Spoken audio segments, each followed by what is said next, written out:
Madame Aigneré sera là dans quelques minutes. Avant qu'on commence, je voulais juste vous informer que vous avez tous reçu ou que vous pouvez encore avoir à votre disposition des casques pour bénéficier d'une traduction instantanée. Donc, pour vous brancher sur les différents canaux, c'est le canal 1 pour français, canal 2 for English, canal 3 para espagnol, and canal 4 for Russian. Sorry, I cannot tell you canal 4 in Russian, but...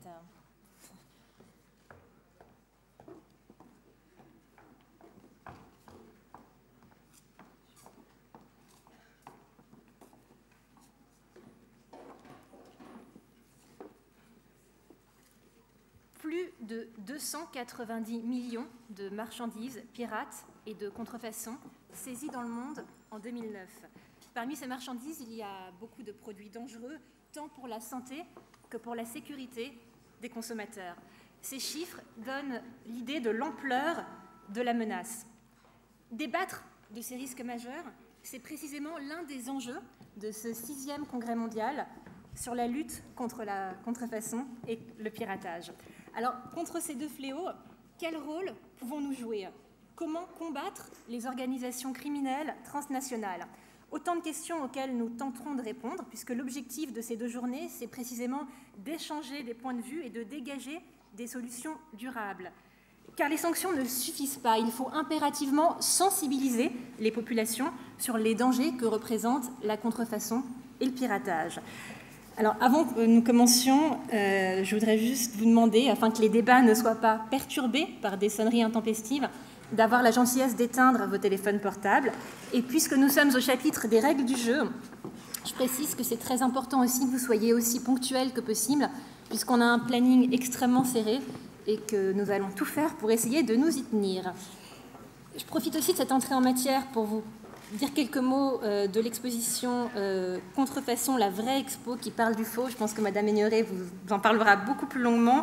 C'est une exposition qui a été initiée par le Comité national anti-contrefaçon et par l'INPI. L'INPI qui est beaucoup intervenu pour aider les pays émergents à comprendre les enjeux de la propriété industrielle par le biais de négociations bilatérales, puisque c'est cette coopération internationale qui est plus que jamais indispensable. C'est tout le sens de ce congrès que nous avons le plaisir d'ouvrir avec l'intervention de Madame Claudie Aigneré, présidente d'Universcience, spationaute et ancienne ministre. Madame la ministre, vous avez la parole.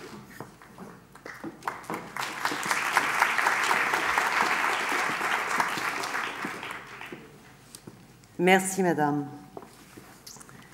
Messieurs les directeurs généraux de l'Organisation mondiale de la propriété intellectuelle, Monsieur le directeur de l'INPI, Mesdames, Messieurs les directeurs, Mesdames, Messieurs, comme on vient de le dire, vous allez essayer de tenir un horaire chargé pour un congrès très important qui se tient aujourd'hui. Je suis vraiment désolée, je vous prie de m'excuser de ce retard lié à une ville parisienne un petit peu compliquée d'accès. Mais c'est avec un immense plaisir que j'ouvre vos travaux à l'occasion de cet événement mondial.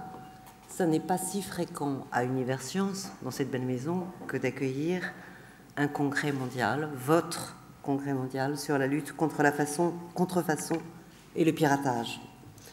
Et c'est un honneur de vous recevoir aussi nombreux dans nos murs pour cette grande manifestation. Et comme on vient de le dire, cette grande manifestation se tient ici, pas tout à fait par hasard. L'INPI, avec qui nous entretenons un partenariat de qualité depuis plusieurs années, cher Monsieur Lapierre, a su se montrer convaincante, a beaucoup œuvré pour que nous puissions accueillir ce congrès mondial. Et de multiples raisons justifiaient ce choix. La plus évidente, c'est bien sûr les liens étroits que nous cultivons avec l'INPI et qui nous ont conduits à mettre sur pied cette exposition Contrefaçon, la vraie expo qui parle du faux, qui se trouve à quelques mètres d'ici et que vous aurez, je crois, l'occasion de visiter ce soir. L'initiative de la mise en place de cette exposition revient également à 2 personnages importants, mon prédécesseur, François Daubert, ancien ministre également, et Bernard Brochant, le président du Comité national anti-contrefaçon. Et je veux leur rendre hommage pour cette détermination et cette réalisation. Alors permettez-moi de dire quelques mots sur la genèse de projets partagés, sur la démarche scientifique que nous avons mis en œuvre. Dire d'abord que ce projet d'exposition, il nous a permis de relier, d'impliquer tous les maillons de la chaîne de la lutte anti-contrefaçon. Les fabricants avec Unifab, la douane, les institutions, les entreprises et les institutionnels.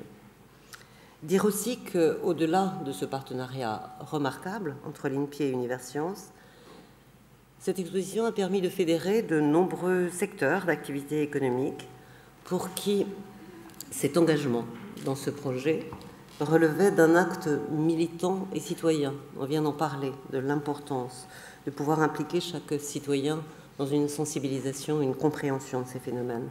La contrefaçon est diverse, elle est globale, elle est une menace pour notre santé, je peux le dire en tant qu'ancien médecin, elle est une menace pour notre sécurité, elle entretient des réseaux d'économie souterraine et parfois même de certaines organisations criminelles.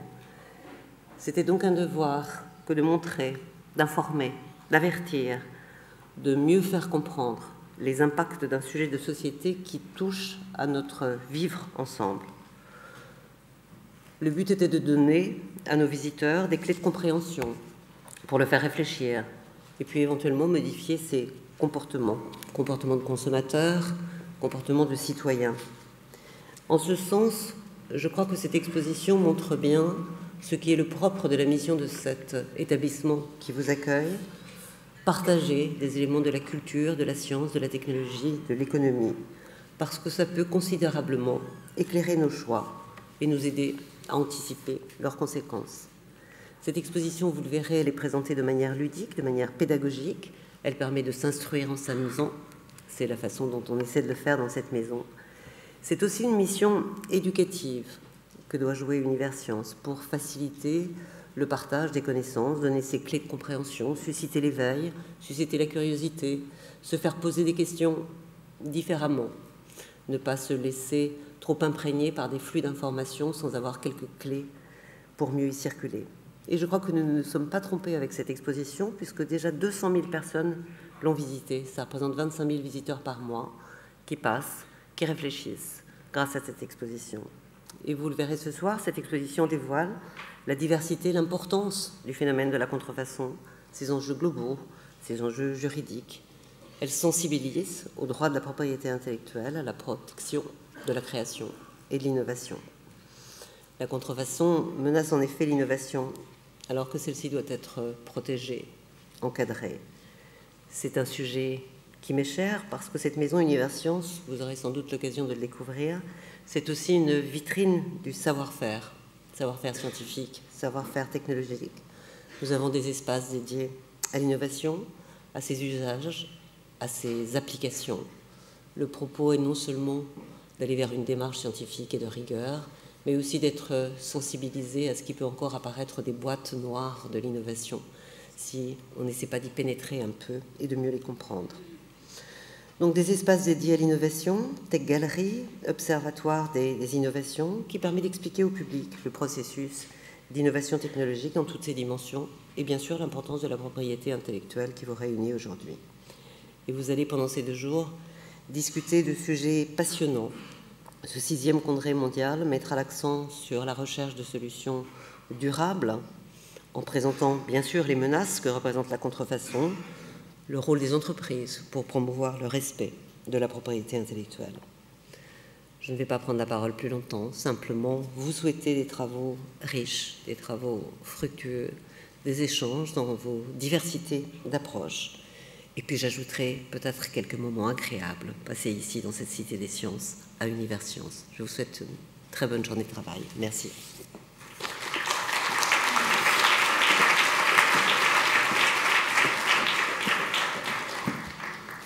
Merci beaucoup, Madame la Ministre, pour cette intervention. Je propose à présent que nous passions au chapitre des remarques liminaires que nous allons écourter un petit peu par rapport à ce qui était prévu dans le programme. Je vais commencer par donner la parole à Francis Gury, qui est directeur général de l'EMPI, donc l'Organisation mondiale de la propriété intellectuelle.